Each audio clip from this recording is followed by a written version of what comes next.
interesante, primero por el reconocimiento de si la investigación social es capaz de leer eso que los colegas que son pares producen sobre su propia tarea y al mismo tiempo desatar y permitir las disputas por el sentido de la profesión. ¿Quiénes podemos hablar del trabajo social? Aquellos que están en primera línea y ponen el cuerpo, y ahora vamos a ir viendo algo de eso, o también lo podemos hacer los académicos o debemos hacerlo dialogadamente, ¿no? Y por allí va mi camino de poder pensar y producir saberes sobre la profesión. A ver si puedo.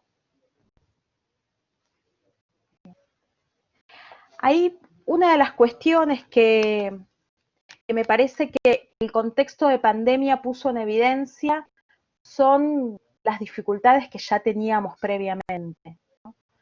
La pandemia desenmascaró algunas desigualdades que estaban más solapadas o tal vez un poco.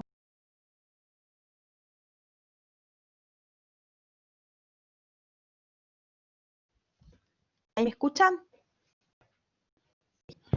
El contexto de pandemia lo que produjo fue un proceso de develamiento de algunas desigualdades que ya las teníamos en agenda y de otras que estábamos empezando a poner en agenda y que precipitó y se puso con mucha fortaleza en esta agenda colectiva, en esta agenda pública.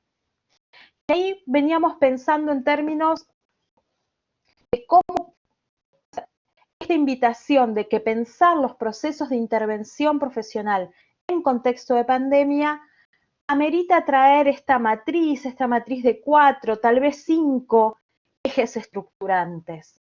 Y uno tiene que ver con el neoliberalismo, con pensar la fase del modo de producción capitalista en el que nosotros ejercemos la profesión y en el que se desarrolla este contexto de pandemia. Una pandemia que colocó como población con mayor riesgo a las personas mayores y que colocó en el lugar de mayor exposición al personal del sistema de salud y que hizo que discutamos cuáles son las actividades esenciales en contexto de pandemia. Y eso lo que también evidenció es que el grupo que tenía mayor riesgo, tanto como aquel personal que se constituye en trabajador esencial, son los que tienen menores ingresos. Pensar que aquellos que por algunas cuestiones del orden médico u orgánico tendrían más desventajas para afrontar la pandemia, para afrontar el virus del COVID, y aquellos que debían estar respondiendo en términos asistenciales, resultaban ser aquellos grupos por los que su tarea, la valoración de su tarea en términos salariales era menor. Y eso tiene que ver con el lugar de debilidad que la clase trabajadora fue ocupando en relación a la discusión por lo salarial.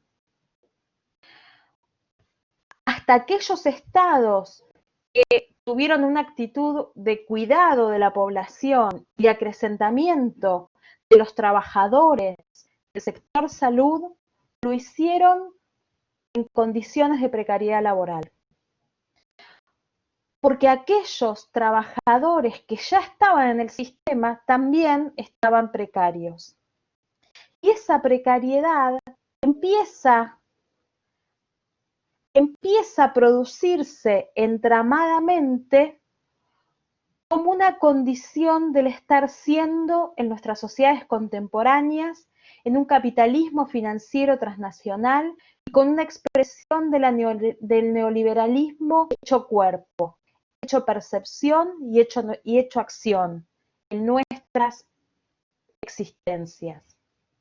Pensar el neoliberalismo es pensar el capitalismo, pero también es pensar la dimensión simbólica que reviste, que inviste estas prácticas vinculadas al individualismo, vinculadas a la precariedad, asociadas a toda práctica social que se articula en términos de traccionar cierta producción más comunitaria.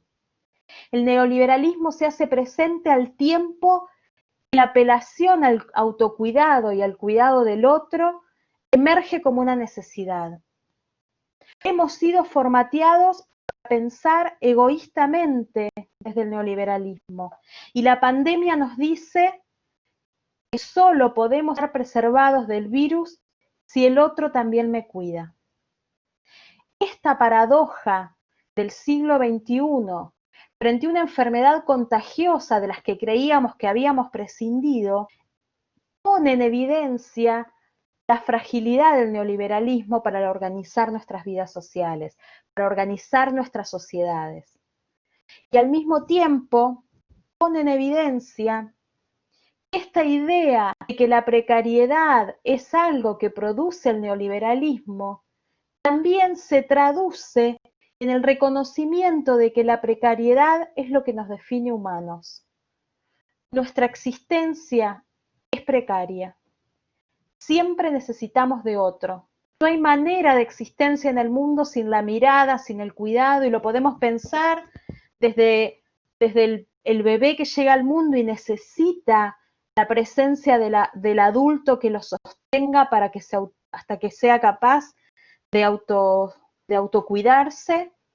Lo podemos pensar con aquellos grupos que son colocados en el lugar de fragilidad y que requieren la presencia de un otro para satisfacer su vida, pero también lo podemos pensar para nosotros mismos en la medida en que nuestro adultocentrismo no nos engañe y nos permita ver que siempre necesitamos del otro, que no hay modo de existencia que no sea ligados a otro.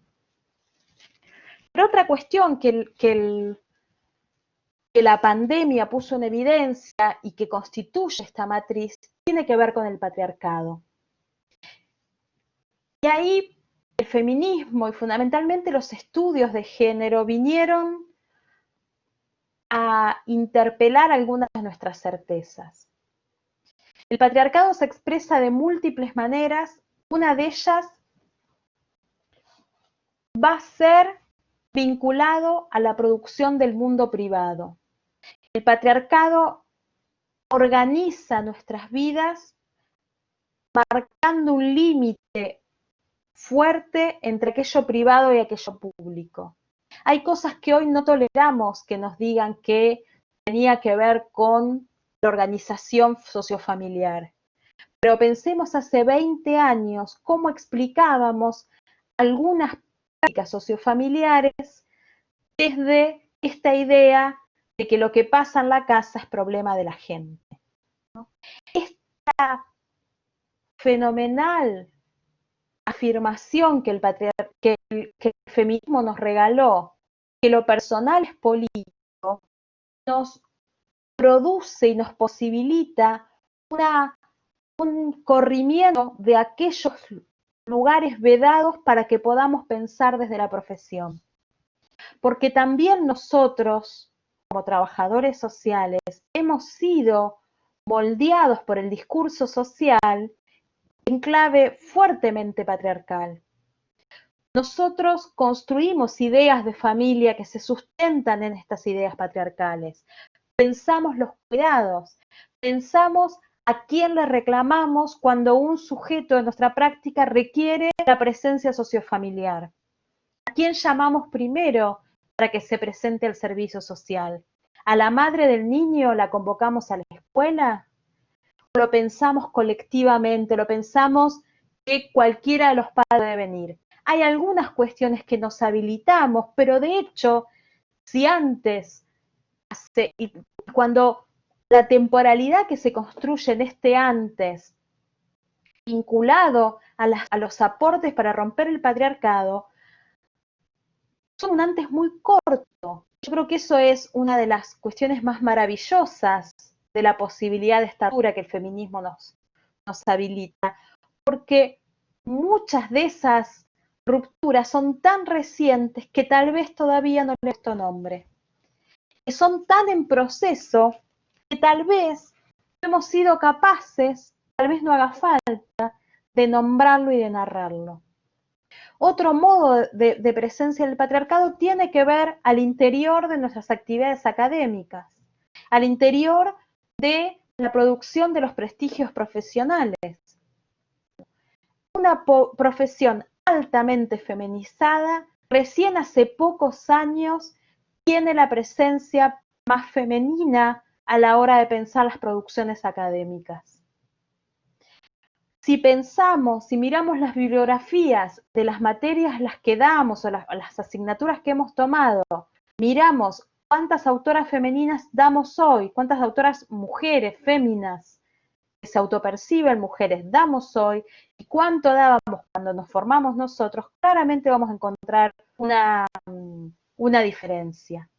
Y tiene que ver con que el patriarcado se naturaliza de tal modo que tampoco nos damos cuenta cuando estamos aportando a su consolidación. Algunas compañeras que se identifican desde el trabajo social decolonial lo que plantean es que parte de la ruptura del patriarcado va a tener que ver con la capacidad que tengamos de producir grupalidades, equipos en los espacios universitarios que no sean hostiles. Pensemos todas las veces quienes nos dedicamos a la academia en que hemos sentido esa hostilidad del mundo académico. Algunas tienen que ver con la producción de estándares externos y que nos dice que si no publicamos tantos artículos, estamos fuera.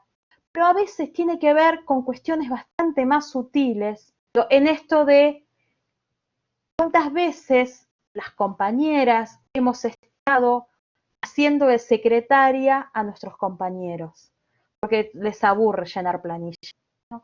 Ese tipo de prácticas invisibilizadas, esas matrices, se hacen presentes en nuestras prácticas académicas, en nuestras prácticas profesionales y sobre todo, y ahí es una de las cuestiones que creo que es más importante de poner en evidencia, se hacen presente cuando tomamos decisiones sobre la vida de los otros. Y otra cuestión fuerte tiene que ver con la colonialidad, esto que Aníbal Quijano hablaba como la colonialidad del poder y del saber. Como países como los nuestros, de América Latina, que hemos sido conquistados, hemos sido expoliados de nuestras riquezas, no solo ese proceso culminó en términos geopolíticos, tenemos autodeterminación, elegimos nuestras autoridades, nuestros gobiernos, pero lo que está claro es que la matriz de producción de poder hace que siempre anhelemos estar mirando hacia Europa y hacia Estados Unidos. Pensar de qué manera esa colonialidad se hace presente a la hora de valorar los papers, a la hora de valorar quiénes son los sujetos que corresponde que estén en determinadas instituciones y no otras, cómo la raza, en los términos que lo piensa Quijano, como invención de organización y de jerarquización de la profesión, estuvo ligada a las necesidades de la organización del trabajo y aparecía lo blanco como sinónimo de inteligencia y lo oscuro como trabajo, como sinónimo de trabajo forzado. Que quienes somos más oscuros estemos y oscuras estemos ocupando espacios en lo académico tiene que ver con esas luchas de quienes nos antecedieron e hicieron posible que, como se dice en Argentina, los cabecitas negras hayamos llegado a la universidad. Esa colonialidad que sigue presente a la hora de pensar cómo se valora la belleza, que sigue presente a la hora de pensar a quién leemos y sobre qué enseñamos. Y otra de los ejes que constituyen esta cuatríada, esto es un concepto traído de la música, pero podríamos buscar esta idea de estos vectores que se van configurando tiene que ver con la idea del capacitismo. Pensar el capacitismo asociado y ligado a esta idea de la colonialidad con esta producción de que hay una única forma de llevar adelante un trabajo y que esa única forma está vinculada a una forma corporal. Y que toda forma corporal que se corra de esa matriz de hombre blanco, esbelto, que camina sobre sus pies, que mira con los dos ojos, que escucha plenamente, que percibe el mundo por la hegemonía de los sentidos, es aquel sujeto capaz. Y todos los que no se enmarquen en esa configuración corporal sean puestos bajo sospecha en la realización del trabajo. El capacitismo, junto con la colonialidad, el patriarcado, el neoliberalismo, se hacen presentes en tanto matriz que explica nuestras sociedades contemporáneas. Y en este contexto, en el marco de esta matriz, se desata la mayor pandemia del siglo XXI. Se desata una pandemia que lo que pone en evidencia es que algunas lógicas de interpelación sobre el tiempo pueden esperar. Nos dimos cuenta que lo que antes nos llevaba 5 reuniones, hoy con un Zoom, como si no pagamos la licencia, dura 40 minutos, somos expeditivos. Nos puso en jaque alguna de las certezas que teníamos sobre algunas cosas y también está dejando marcas subjetivas y eso lo veremos más adelante, qué es lo que produjo la pandemia.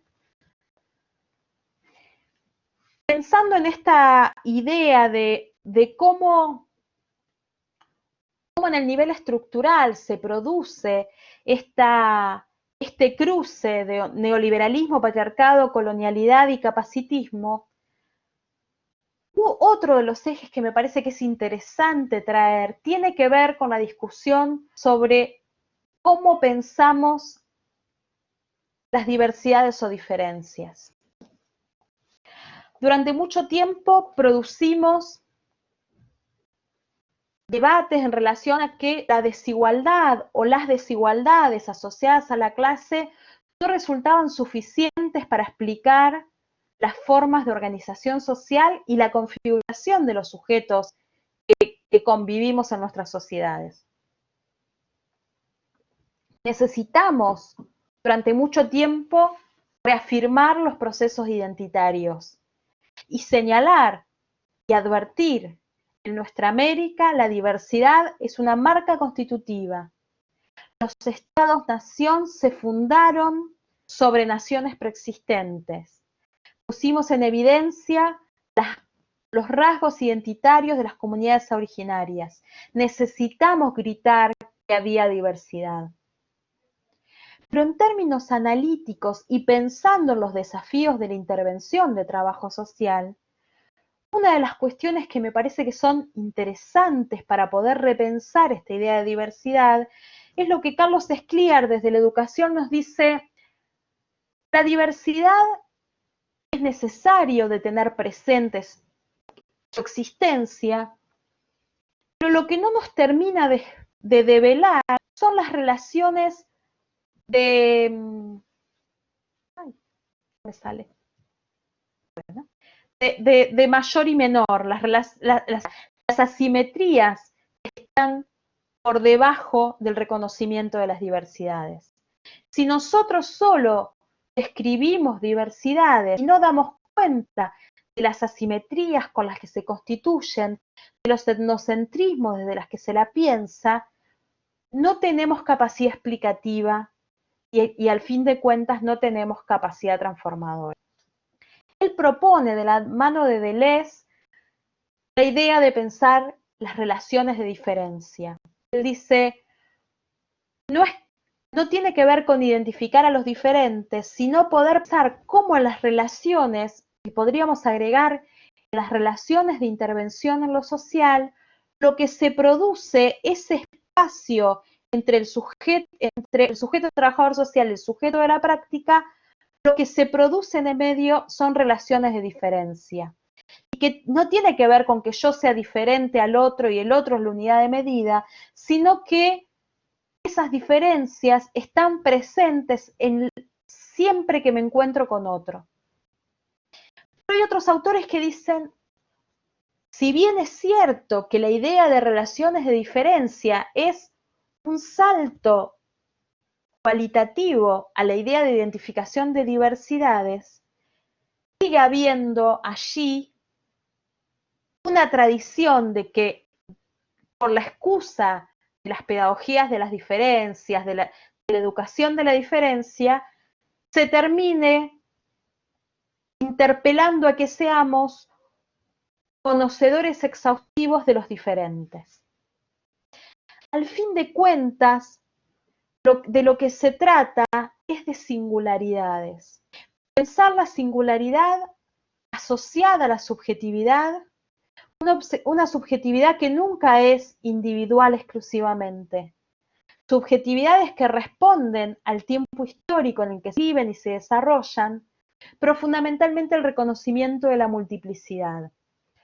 Cada uno de nosotros, desde nuestra autopercepción, de nuestro desarrollo de las prácticas, constituimos singularidades y construimos relaciones de contigüidad y de alianza en una multiplicidad. Poder pensar cómo esas singularidades se hacen presentes en la multiplicidad de lo humano. Porque también la idea de multiplicidad da una idea de no jerarquizada. Lo múltiple está presente al mismo tiempo en el mismo espacio social. Lo múltiple nos recuerda que para que yo esté aquí hay un otro y que ese otro se autodefine a partir de su propia percepción y constitución subjetiva. Otro eje para pensar la intervención, un poco volviendo a lo anterior que me olvidé decir, cómo esta idea de las singularidades múltiples se expresa en el marco de la pandemia. Y allí hay algunas cuestiones interesantes, de lo que se fue diciendo en este tiempo, y que tiene que ver, en Argentina al menos hubo una gran discusión sobre qué era más importante, evitar los contagios o producir algunas alertas sobre las marcas subjetivas. Allí se discutió bastante si se producían algunas prevenciones, porque es cierto que el distanciamiento físico y sobre todo el aislamiento deja marcas. Los primeros que salieron a señalar algo fueron los compañeros que vienen proponiendo los procesos de desmanicomialización desde los aportes de la salud mental comunitaria. Ellos decían que el aislamiento, lo que fue un gran revelador de que ningún encierro es terapéutico. Que si estuvimos 2, 3, 4 meses encerrados mirando Netflix y leyendo libros, y a quienes pudimos hacer eso, no hubo nada que nos beneficie per se. Imagínense vivir todos los días en un hospicio, en espacios compartidos, sin un lugar donde hay un borramiento de subjetividades. Pensar las singularidades múltiples es volver a traer cuánto de heterogéneo hubo en la vivencia y en la experiencia de la pandemia. Y allí creo que es interesante que esto aparezca y que se enuncie, porque poco aporte podemos hacer si creemos que todos vivimos la experiencia de pandemia de igual modo. Claramente hay diferencias entre países, pero también hay diferencias vinculadas a la clase social, al género, a la etnia, a la nación, a la posibilidad de accesos, vinculado claramente a la clase. Siguiendo con esto, para después poder compartir algunos intercambios, una de las cuestiones que digo una y ya agregué como 5, digo, pero digo, algo que para mí es interesante traer, que veníamos pensando desde las discusiones de la intervención y que hoy se recrean, tiene que ver con lo que algunos autores señalan como el giro discursivo en las ciencias sociales y podríamos decir el giro discursivo en el trabajo social. Este reconocimiento de que nuestra enunciación, aquello que señalamos, que decimos, que describimos, que los sujetos de nuestra práctica son performativos. Eso que nosotros enunciamos, que llevamos al espacio de lo público, produce a los sujetos. Tenemos un lugar legitimado de la producción de verdades, de la producción de descripciones, de la producción de alternativas. Eso performativo que se hace presente cuando nosotros decimos que una familia es abandónica o que decimos que los padres no están pudiendo cumplir con determinados no sé qué cuánto, ¿no? Claramente performamos las posibilidades de respuesta. Pero lo performativo no implica solamente en términos negativos. Lo performativo está ligado al reconocimiento que el lenguaje es un vector y un vehiculizador del ejercicio del poder. Cuando nosotros decimos que ese niño, esa niña, ese joven, ese viejo tiene vulnerados sus derechos y lo plasmamos en un informe, también estamos siendo performativos. Y el poder de nuestro lenguaje, así, poniendo en juego los privilegios profesionales de tener condiciones de escuchabilidad, pueden producir transformaciones desde el momento de la enunciabilidad. Otra de las cuestiones, y ahí desde Spivak y algunos debates del debate poscolonial, Spivak peleándose con las feministas, a lo que ella llamaba las feministas académicas blancas, ella dice, lo dice de otro modo, lo voy a hacer más coloquial, dice, hay una certeza de que desde que el feminismo, desde la denuncia de las múltiples opresiones, viene a darle voz a las que no tienen voz. Y ella se pregunta, ¿puede el subalterno hablar? ¿Qué condiciones para la enunciación se producen? Y redobla la apuesta y dice, tal vez el subalterno siempre habló, el problema es que no estaban dadas las condiciones de escuchabilidad. ¿Qué lugar hemos producido, qué hemos generado para ser capaces de escuchar a aquel que colocamos como subalterno, como oprimido, como producto de estas marcas subjetivas del neoliberalismo? Y ahí hay a ver si lo tengo acá rápido, lo tengo acá. Francisco Sanfuentes, que es un artista chileno, compatriota de ustedes, él trabaja sobre el paisaje sonoro y él habla, ahí me faltó una letra, él dice algo así como que desde el intemperie se puede escuchar la calle. Y es bien interesante, digo, esta cuestión de la percepción. Porque pensar la escuchabilidad, pensar los modos en que nuestras corporalidades están presentes en los procesos interventivos, es reconocer que lo que se pone en juego en la producción de intervención no solo está asociada a la palabra y al intelecto. Ahora vamos a volver sobre eso.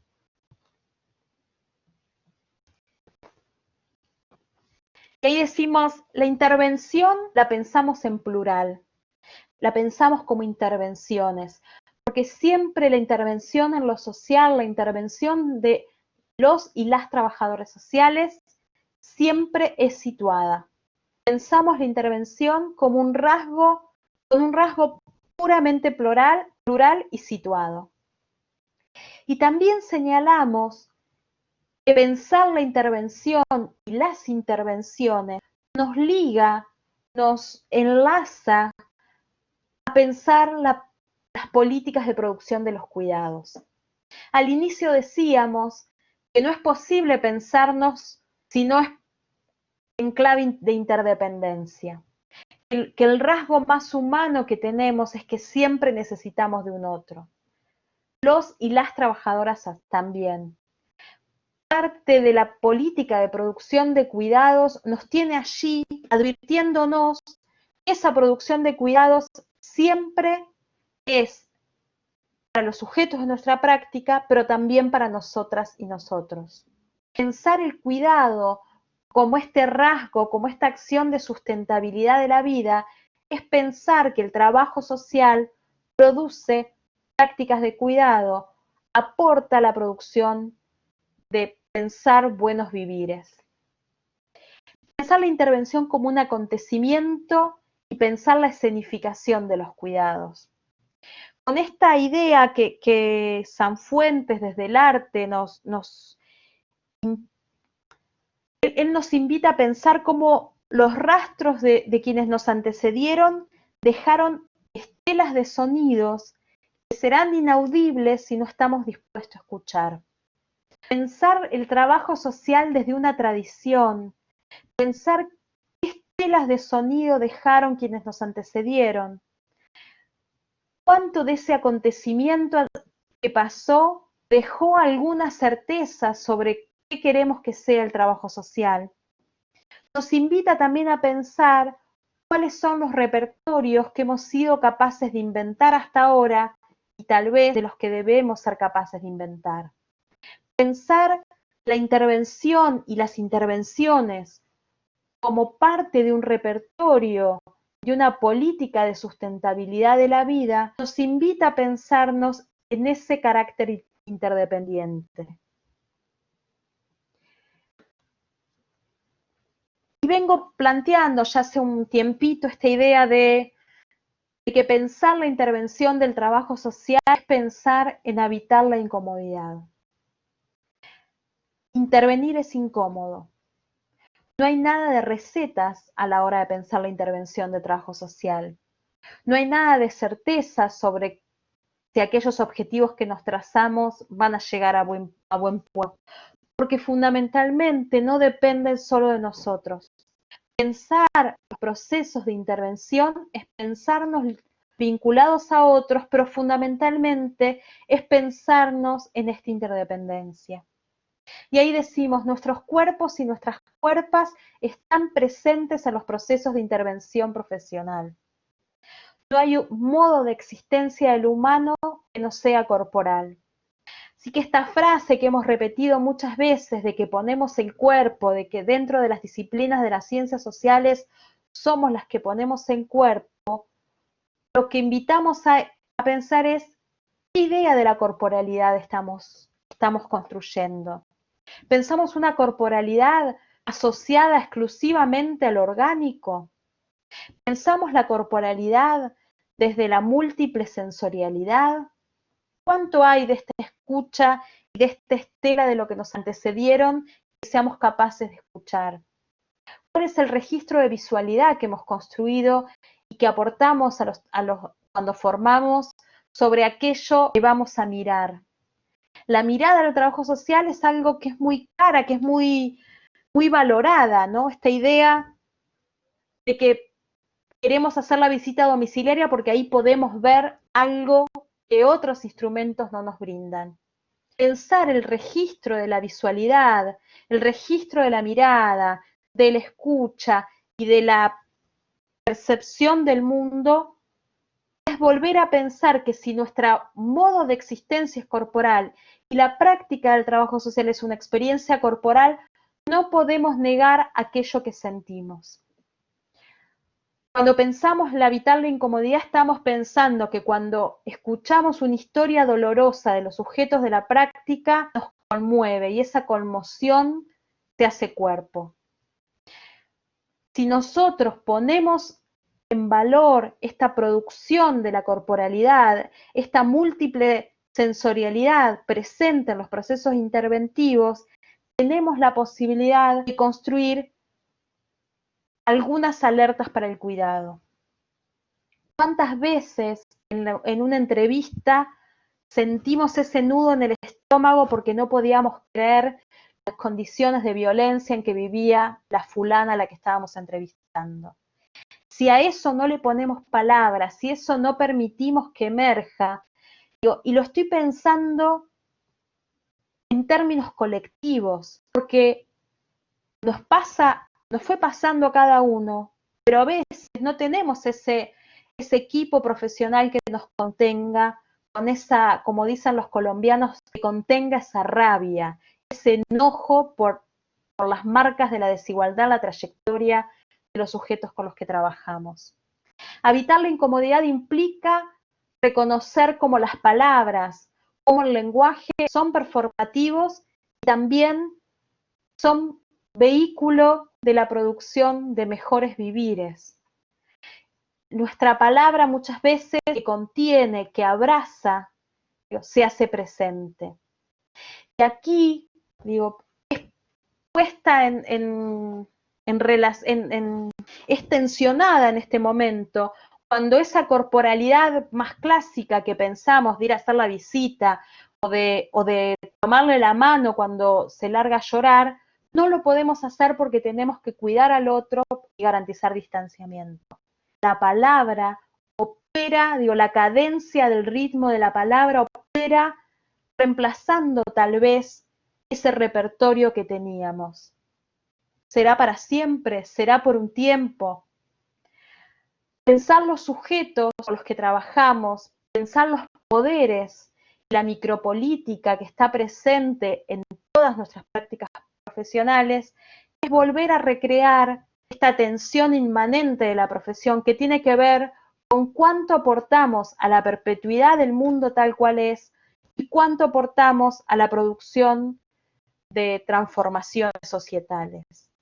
Nosotros creemos que el trabajo social transita incómodamente esa tensión del statu quo y de la posibilidad de transformación.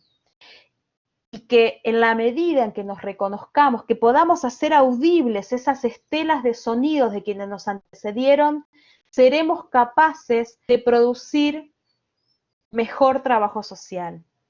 Fundamentalmente, que el ejercicio de la profesión también se traduzca, también evidencie un buen vivir para nosotras mismas. Nosotros creemos que el trabajo social es algo que abrazamos, nosotros creemos que es muy bueno ser trabajador social, pero también tenemos que reconocer que nuestras cuerpas, que nuestros cuerpos, que nuestra condición subjetiva, que nuestra singularidad también debiera estar preservada. Y el contexto de pandemia que nos llevó a un límite, creo que es una buena oportunidad para pensar de qué formas producimos un mejor vivir también para el colectivo profesional.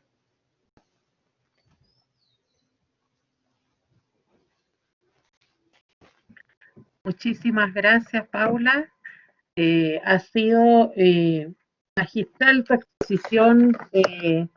Queremos invitar ahora a los y las participantes a solicitar la palabra con el icono que está en la plataforma o bien dirigir sus preguntas o comentarios a través del chat para que aprovechemos este espacio de poder intercambiar opiniones, ¿no es cierto?, acerca de este planteamiento en base a todas estas categorías que nos va señalando Paula. Aprovechemos este espacio entonces para que puedan saludar directamente a Paula, comentar o consultar acerca de los conceptos y categorías que ella fue instalando durante esta tarde. Están aquí presentes, ¿no es cierto?, directivos, académicos y veo estudiantes de ambas sedes, tanto de Bellavista, en Santiago, como de Concepción. Está ofrecida entonces la palabra. Yo voy a ir mirando igual el chat por si alguien estuviera con problemas de sonido y pudiésemos leer allí lo que nos quieran compartir. Andrea Fuentes. Sí, muchas gracias. Hola, Paula. Hola. Primero, agradecerte la exposición, la claridad de las ideas y el orden, además, bien recogido desde el arte, ¿no es cierto? El tema de la corporalidad viene un poco tomando la historicidad del arte en su constructo histórico. Yo pensando básicamente en lo último que tú exponías, se me venía a la mente la idea del imaginario de utopía, ¿no es cierto?, que en algún momento Aníbal Quijano también desarrolló, esta estética de la utopía. Evidentemente es visible sobre todo en contextos de crisis, es decir, cuando tenemos el tiempo para pensar en esa estética utópica, es justamente cuando se nos viene la crisis y este contexto obviamente nos lleva a mirar esa nueva estética. A partir de los conceptos que tú señalabas al final, respecto a particularmente el evitar la incomodidad, no sé si hay algunos de aquellos que en esta idea, ¿no es cierto?, de pensar la utopía, tú los ves más desarrollados en la intervención y tal vez algunos otros que tienen un estatus hoy día más débil respecto a ese avance de mirar nuestra propia estética como profesión. Esa es mi pregunta. Sí, bien interesante. A ver, yo creo fervientemente en la potencia de la intervención. Yo creo que hay, porque hay evidencia, no es la más feliz la palabra, pero hay registro, hay testimonio de cómo las acciones profesionales, el ejercicio de la profesión posibilitó cambios en las trayectorias de los sujetos con los que trabajamos, ¿no? Y uno podría evocar una multiplicidad de ejemplos de qué forma, de hecho, yo investigo, estoy haciendo trabajo de investigación vinculada a discapacidad y en los eventos con colegas muy valiosos, sobre todo de la sociología, lo que en un evento que estuvimos, ellos me decían, era algo recurrente que cuando aparecía frente al evento de la discapacidad en algunos sujetos, lo que aparecía con más claridad que ese giro en la trayectoria, esa posibilidad de mejorar las condiciones de vida, no estaban tan vinculados a la relación asistencial con los profesionales de la rehabilitación, sino con las colegas trabajadoras sociales. Este reconocimiento de que el trabajo social está allí para hacer accesible, para poder producir otra narrativa sobre sí mismo, acompañar procesos, y por eso para mí es potente esta idea de la incomodidad, porque muchas veces en ese narrar, construir las condiciones para que el sujeto se narre a sí mismo, muchas veces el otro toma decisiones que nosotros no compartimos. Y ahí se hace presente la idea de la autonomía del sujeto. Una autonomía que es relativa, que es precaria, ¿no?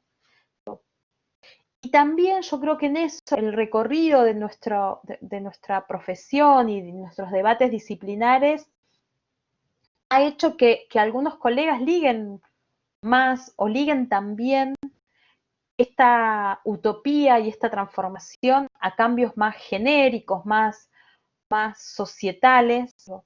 Por lo cual yo coincido, claramente no es lo mismo ejercer la profesión con estados más presentes o que constituyen sistemas de protección más robustecidos que en estados minimalistas o mínimos, ¿no? De eso sin dudas.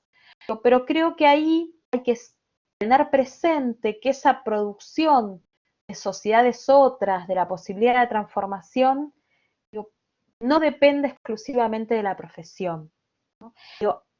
Tener reconocido eso, porque allí nos encontramos y nos abrazamos con los docentes, con los médicos, con los psicólogos, poder pensar en cómo vamos traccionando y produciendo otras formas de distribución de la riqueza, discutir.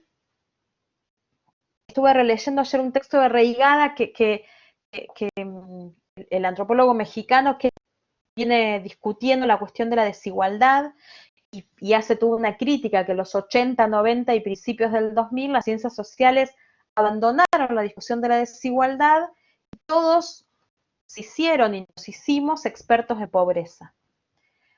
Y que mirar con tanta fortaleza la pobreza o con tanta precisión diagnóstica la pobreza, lo que no evidenciaba, lo que no ponía en la agenda de investigación, es que para que esa pobreza exista es necesario que haya desigualdad, que hay algunos otros que no son pobres que acumulan riqueza. Pero él traía algo que para mí es interesante, es poder pensar no solo la desigualdad nuevamente en términos descriptivos, sino también cómo desde las ciencias sociales podemos discutir que para minimizar esa desigualdad es necesario estados fuertes que produzcan sistemas impositivos que no sean regresivos. Poder discutir las estrategias de distribución vía acción estatal impositiva también es anudar, nuestras preocupaciones disciplinares con las preocupaciones societales. Y para eso necesitamos rigurosidad metodológica, conocer para poder producir algunas transformaciones. De hecho, en Argentina se está discutiendo y se propuso desde el inicio de la pandemia pensar un impuesto a las grandes riquezas por única vez por el contexto de pandemia. Salieron voces disonantes diciendo que era expropiatorio y demás.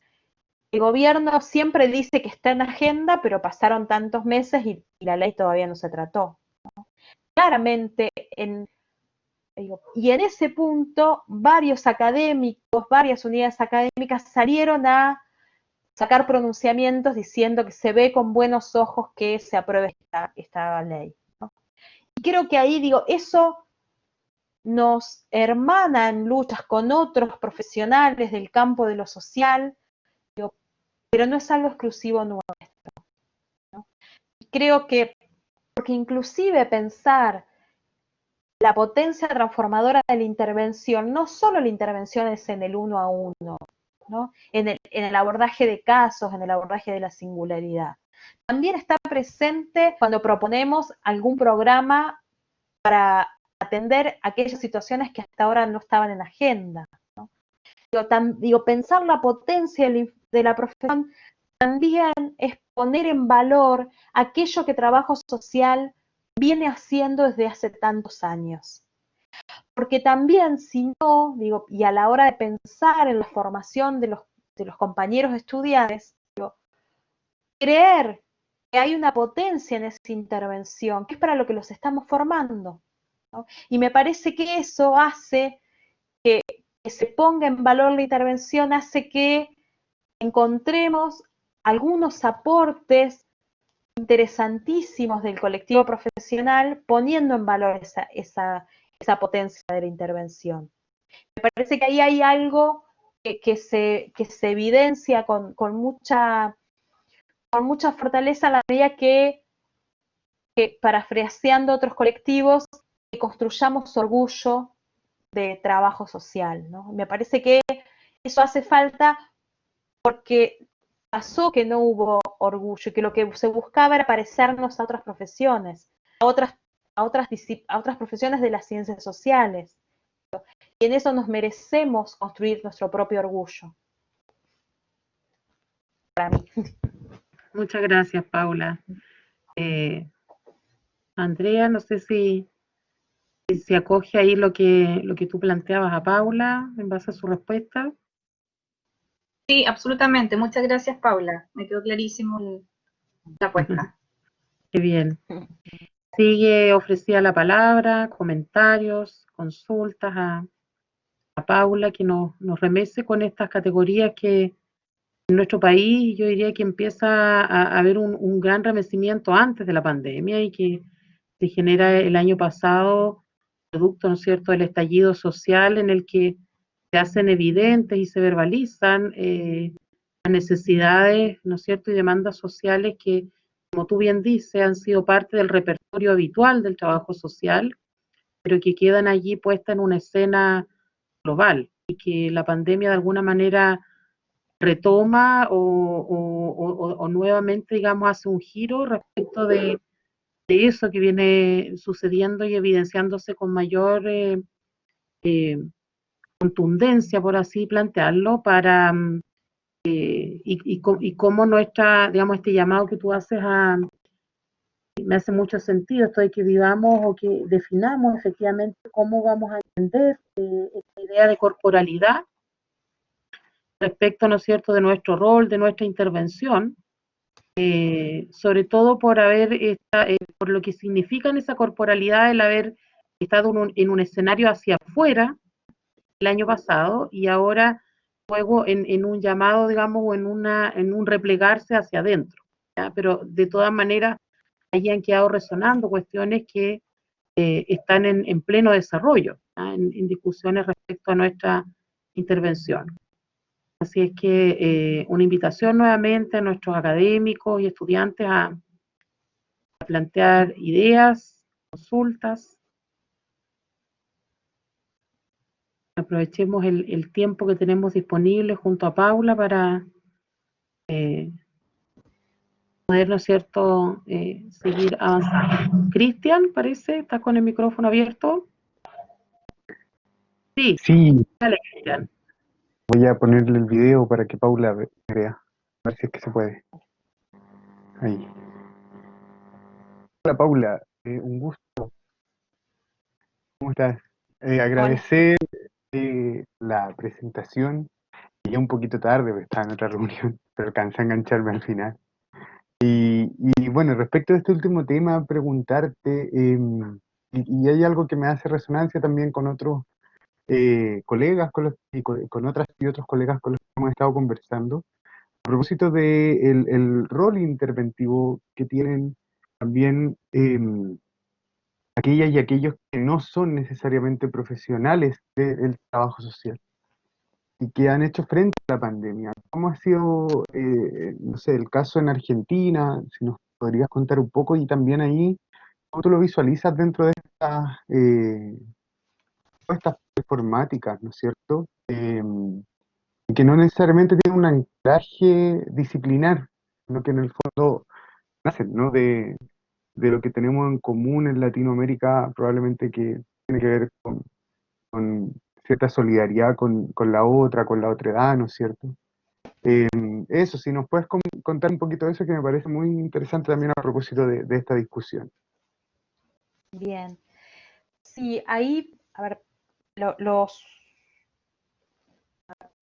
también contar cómo venía lo previo, ¿no? Digo, me parece que nosotros tenemos dificultades económicas, digo, las teníamos desde antes, y se profundizaron con los niveles de endeudamiento del gobierno de Macri, ¿no? Digo, y eso hizo que los niveles de pobreza, desocupación, estuvieran muy mal al inicio del cambio de gobierno, y llega la pandemia, ¿no? Con lo cual, y ahí apareció, digo, hay como, tenemos que hacer como ciertas temporalidades, ¿no? Digo, al inicio de la pandemia y sobre todo en marzo, 20 de marzo, abril, hubo un cumplimiento muy fuerte al aislamiento.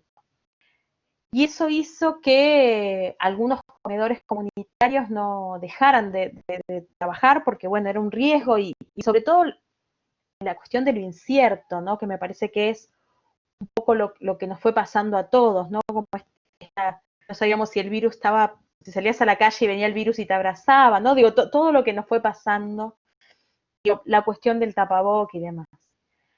Una de las medidas que tomó el gobierno fue ahora me va a salir, el subsidio, el ATP fue para las empresas, que es aquellas empresas que tuvieron que cesar de producir, el gobierno pagó parte de los salarios de los trabajadores y el otro programa, que ahora en un rato me voy a acordar, y que es una asignación, no mensual, pero en algunas, a razón de 10.000 pesos mensuales argentinos cada vez. Y cuando se larga ese programa, se establece que era para 2 millones de personas. Cuando abren la inscripción a través del ANSES, del Sistema de Seguridad Social, resultaron que eran casi 8 millones de personas. Lo cual puso en evidencia toda la economía irregular, digo, que es propia de nuestros países latinoamericanos, ¿no? Digo, todo el que vivía de la changa, de la actividad que sin protección tal. Eso fue, creo que, uno de los primeros sacudones, digo, para el gobierno sin dudas, pero también para los académicos que venían siendo expertos en pobreza, porque nadie se imaginó este número de economía informal. Porque ahí tenés aquellos claramente con circuitos de pobreza, ¿no? Con trayectoria de pobreza, pero también a la clase media o media baja, que no se identifica con las políticas asistenciales, que tiene como mucho más internalizado el que a mí nadie me ayuda, yo me autoabastezco, no necesito el gobierno, y no poder salir a vender lo que vendiere, ¿no? Eso generó. Digo, ahí tenés como un núcleo interesante para mirar sobre cómo se construye la idea de protección, porque aquel que siempre se creyó, digo, o que internalizó de que nadie lo ayuda, pudo seguir sobreviviendo por la ayuda estatal. Y eso es la condición ciudadana. Digo, no es que sos un flojo que no querés trabajar. Por otra parte, digo, es la organización comunitaria. Digo, en La Plata, nosotros tenemos el cordón frutihortícola, que para los estudiosos de la producción alimentaria sería la garantía de la soberanía alimentaria de la región, ¿no? Que son muchos migrantes, trabajadores rurales, muchas mujeres trabajadoras rurales, y que el mayor problema que tienen es los circuitos de comercialización. En general, digo, las grandes distribuidoras, que son las que les fijan los precios, les van a menos y demás. En alianza con la universidad y con movimientos más vinculados al trabajo agrario, empezaron a generar algunas estrategias de comercialización. O sea, venían con alguna experiencia, pero en pandemia se consolidó, digo, fue como algo positivo, de venta directa de los trabajadores rurales. Y eso se hace con mucho trabajo militante, ¿no? Estudiantes universitarios que van a ayudar a preparar los bolsones, porque implica, bueno, armar un formulario de Google y tener lugares de distribución. Y empezó como a moverse algo, digo, ese tenés otro, y después el clásico trabajo en los barrios vinculados a los comedores y a la asistencia alimentaria. Digo, empezó, digo, en el medio del aislamiento, tibiamente, una vez por semana, algunas ollas populares, porque era evidente que estaba en esa necesidad, pero era algo ilegal, ¿no? Digo porque era, y eso generó, nada, hoy, digo, en los barrios, de hecho, la mayor flexibilidad del aislamiento se dio en los barrios, porque bueno, primero porque pensar el aislamiento supone pensar determinados metros cuadrados por sujeto, cosa que no se da en un asentamiento o en una casa de tapa, ¿no?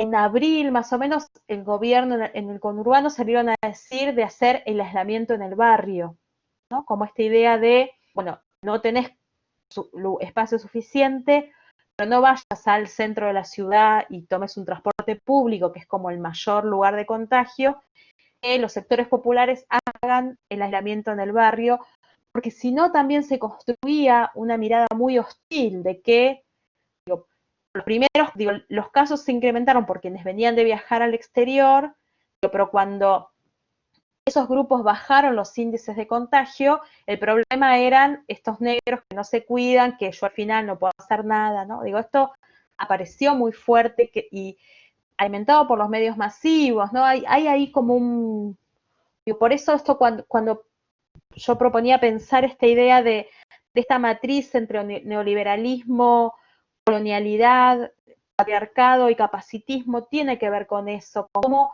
se construye los idearios del hombre trabajador, honesto, bueno, digo, que se parece a nosotros y no a los que son pobres, a los que tienen mayores niveles de exclusión. Creo que ahí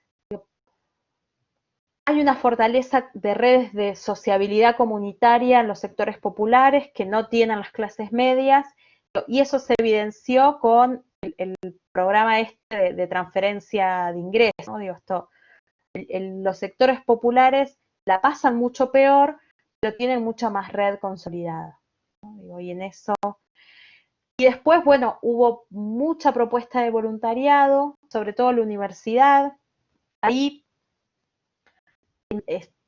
nos constituye alguna contradicción. Nosotros al principio salimos a decir de que para afrontar la pandemia hace falta mano de obra intensiva, mano de obra profesional intensiva, ¿no?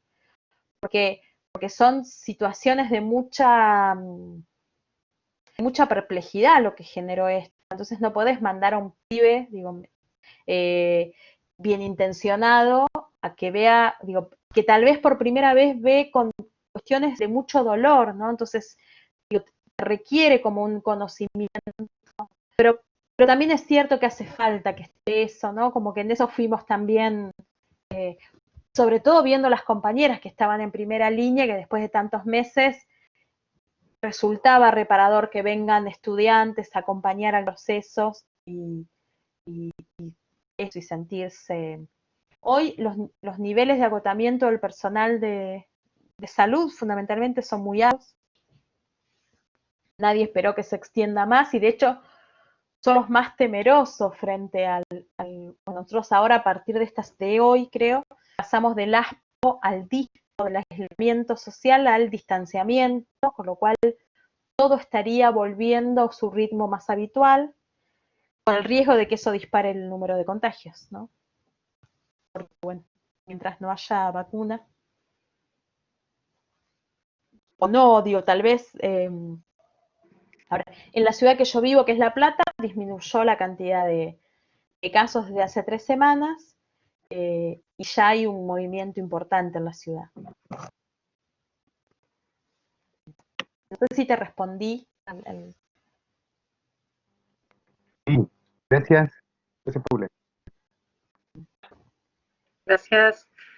Sí, ofrecía la palabra, consultas o comentarios para aumentar, incrementar este diálogo con Paula.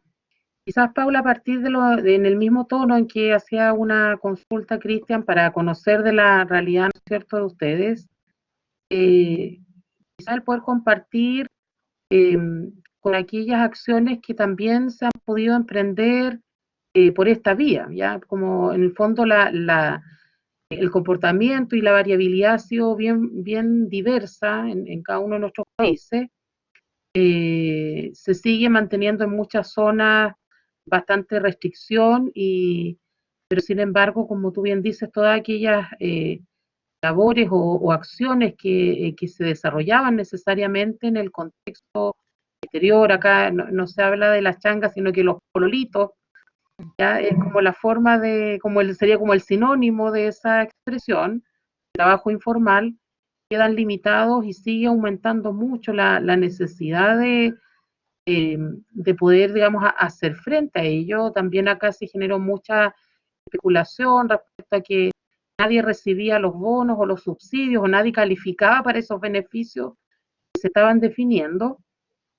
Como allí también hubo que ir construyendo un rol o una función que se fuera desarrollando de modo virtual.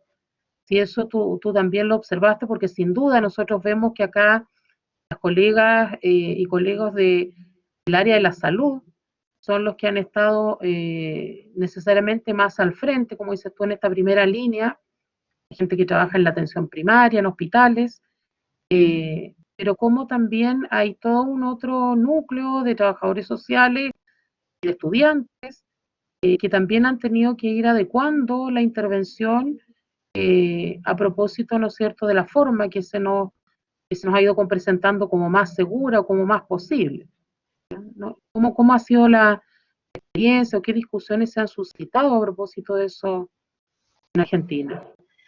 Sí, a ver, 2 cuestiones. Digo, en los servicios sociales más clásicos hubo tal vez una disminución de la cantidad de días o que los grupos, los que iban los lunes y miércoles y los que iban, ¿no? Como que no se cruce personal, cosa que si se contagiaba el grupo de los lunes permitiera que haya otros grupos, ¿no? Como que se buscaron alternativas bien basadas en la cuestión epidemiológica, fundamentalmente para garantizar la continuidad de los servicios. Otros tantos fueron virtualizados.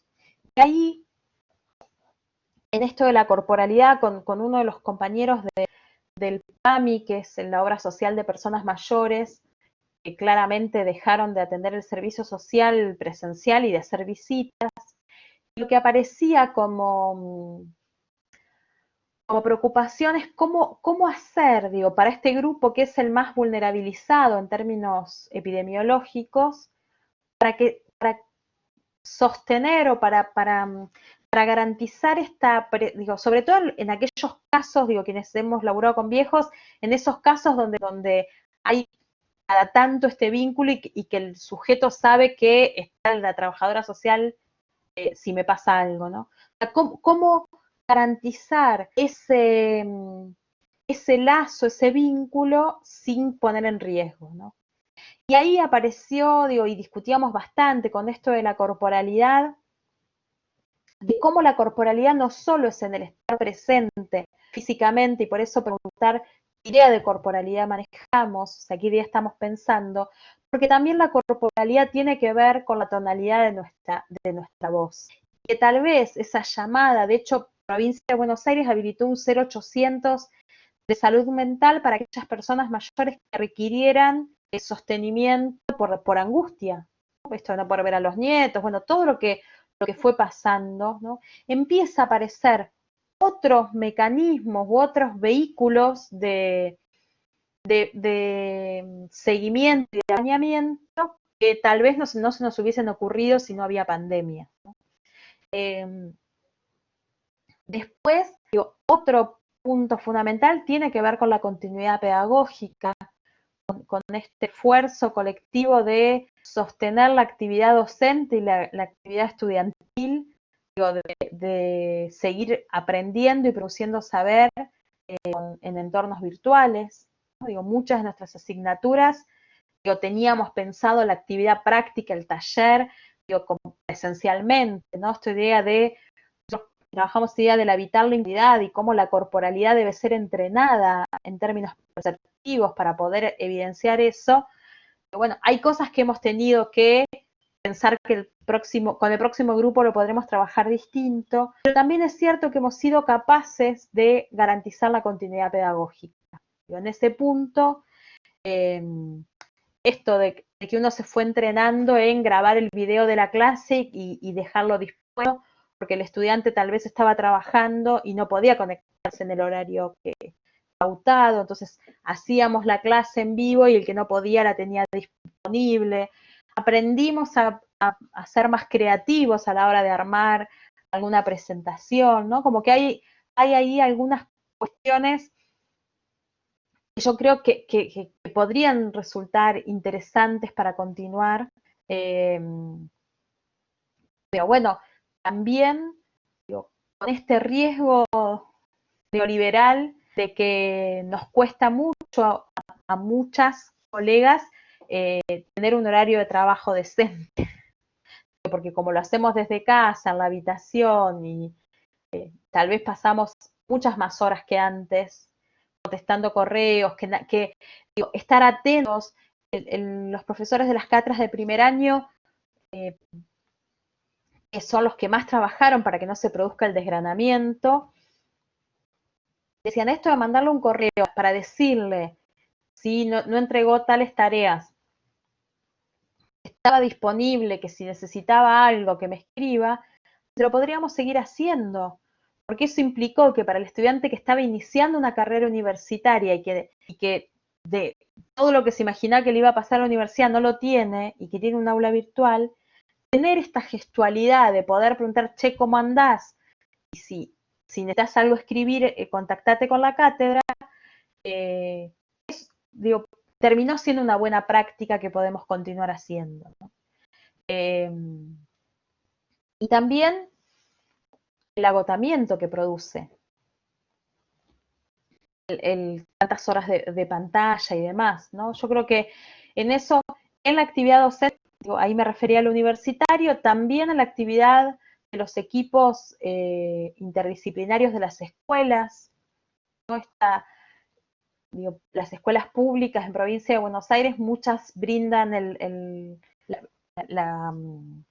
muchas tienen comedor y lo reconvirtieron a la entrega de alimentos, y eso hizo que los trabajadores sociales estuvieran muy presentes para, junto con los alimentos que le entregaban a las familias, vaya la tarea correcta para el estudiante, ¿no? Como garantizar esta continuidad pedagógica singularizada, ¿no? Porque bueno, de todas maneras, yo por ejemplo, en la escuela media, la escuela secundaria, es la que más deserción va teniendo. Siempre es la que tiene más deserción, con la pandemia se incrementó. Ok, Paula, muchas gracias. No sé si hay alguna otra consulta o comentario de los académicos y estudiantes que aún permanecen junto a nosotros.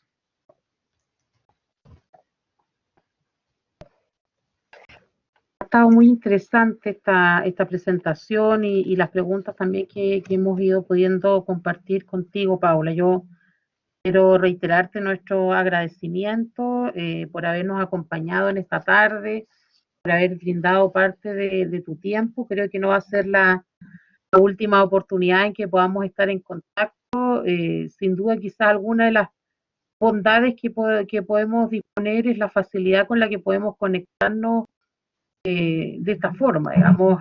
Antes siempre estábamos pensando solo en la presencialidad y cómo acá también hemos ido pudiendo construir. Veo que ahí hay algunas personas que también están dándote las gracias por el chat. Yo quiero agradecer la participación también de quienes han estado presentes y damos por finalizada entonces, ¿no es cierto?, nuestra conferencia internacional conmemorativa del Día del Trabajo Social, que efectivamente es el miércoles 11, pero para la cual nosotros nos hemos anticipado y podremos irnos sumando a otras actividades que están en agenda en otras escuelas del país. Así es que a la distancia, un fuerte abrazo, mucho cariño a todos los amigos y amigas de allá de la Facultad de Trabajo Social de La Plata. Ya nos reencontraremos presencialmente, Paula. Bueno, muchas gracias a todos ustedes por la atención, por la posibilidad de ordenar algunas ideas para compartir con ustedes, digo, y sobre todo por hacerme parte de la celebración. Así que muchas gracias y espero que les haya gustado. Sí, así es. Un beso. Chao, chao, que esté muy bien. Igual. Hasta luego.